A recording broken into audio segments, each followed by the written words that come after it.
со измените направени во Кривичниот законник во 2023 година, со членот полово вознемирување, тука се опфаќа до некаде онлайн половото, односно сексуалното вознемирување. За жал,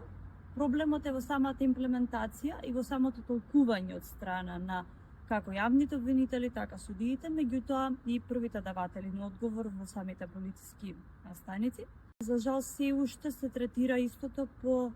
членот злоупотреба на лични податоци, кој експлицитно воопшто не ни ги наведува сексуалните содржини како такви, а кога станува за родово базирано дигитално насилство, сексуалната содржина, оние фотографии, видеа кои што се споделуваат и шират без овластување, се главните можеби форми со кои се соочуваме, а се уште немаат соодветно законско решение, детално законско решение, но и негова имплементација.